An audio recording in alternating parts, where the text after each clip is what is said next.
नमस्कार दोस्तों, मैं हूं आपके साथ हर्ष भारद्वाज। दिल्ली एनसीआर में बढ़ते प्रदूषण को देखते हुए ग्रैप यानी ग्रेडेड रिस्पांस एक्शन प्लान का पहला चरण लागू कर दिया गया है।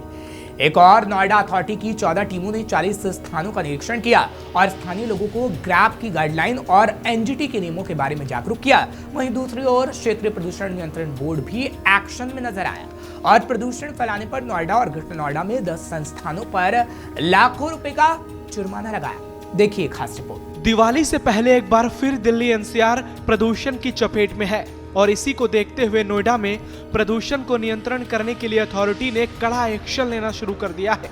इसी कड़ी में ग्रैप का पहला चरण लागू होते ही प्रदूषण नियंत्रण को लेकर ठोस कदम उठाए जा रहे हैं। आज से सारी प्रतिबंध शुरू हो गए हैं जो ग्रैप में नियमों के अनुसार कंस्ट्रक्शन के लिए, डस्ट के लिए, कंट्रोल करने के लिए जो भी चीज़ें लगाई जाती हैं वो सब लगा करके चलाई जा रही हैं। इसमें टाइम टू टाइम हम चाहे गवर्नमेंट के वर्क हों या प्राइवेट के वर्क हों, सारे जगह हम लोग इंस्पेक्शन करते हैं। इंस्पेक्शन के साथ साथ हम ये देखते हैं जहाँ से डस्ट इमिट होने के चांसेज होते हैं उनको रोकने के उपाय बताते हैं, उनको तरीके बताते हैं कि आप ये एंटी स्मोक गन लगाइए या ग्रीन नेट जाली लगाइए, डस्ट अपेयर स्टेशन कराइए, एंटी स्मोक गन लगाइए, पानी का छिड़काव करिए, ये सब चीज़ें करते हैं। साइट पे वायलेशन पाने पे हम लोग उनके ऊपर पेनाल्टी लगाते हैं। 50,000 रुपये पर साइट हम लोग पेनाल्टी लगाते हैं। सर, अब तक कितना जुर्माना लगा चुके हैं? अभी तक टोटल 5 लाख रुपए का जुर्माना लगाया जा चुका है 3 दिनों में। नोएडा में मुख्य मार्गों पर 20 टैंकरों से करीब 64 किलोमीटर क्षेत्र में रिसर्च जल का छिड़काव किया जा रहा है। जन स्वास्थ्य विभाग द्वारा 12 मैकेनिकल स्वीपिंग मशीनों से 340 किलोमीटर मुख्य मार्गों पर प्रदूषण नियंत्रण के लिए सफाई कराया जा रहा है। ग्रैप की गाइडलाइन के वायलेशन को लेकर नोएडा और ग्रेटर नोएडा में 10 संस्थानों पर 5 लाख रुपए का जुर्माना लगाया गया है।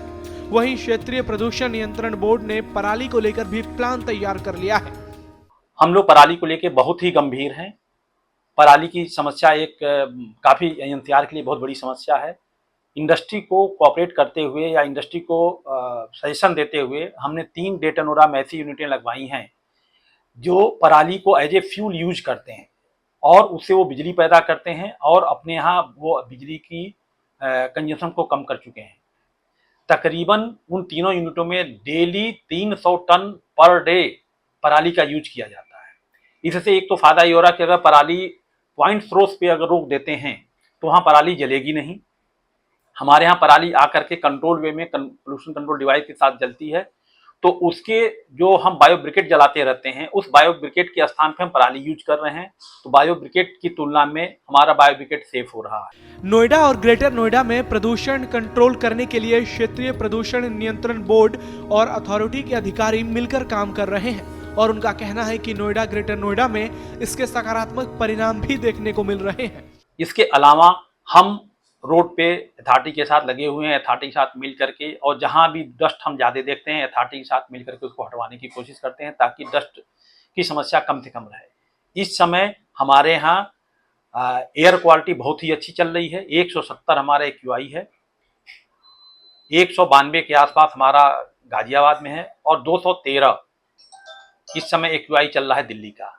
मतलब दिल्ली गाजियाबाद से ग्रेटर नोएडा की स्थिति आज काफ़ी बेहतर है और काफ़ी संतोषजनक है। मैं प्रयास करूंगा कि आने वाले दिनों में यहाँ की एयर क्वालिटी अच्छी से अच्छी बन जाए। अब देखना ये होगा कि आने वाले दिनों में जब दिवाली के पटाखों से दिल्ली एनसीआर के प्रदूषण में इजाफा होगा तब नोएडा और ग्रेटर नोएडा में क्या राहत मिलेगी या फिर हर साल की तरह इस साल भी नोएडा का एयर क्वालिटी इंडेक्स अपने रिकॉर्ड को ध्वस्त कर देगा। फिलहाल ऐसी और खबरों के लिए आप देखते रहिए आज का नोएडा।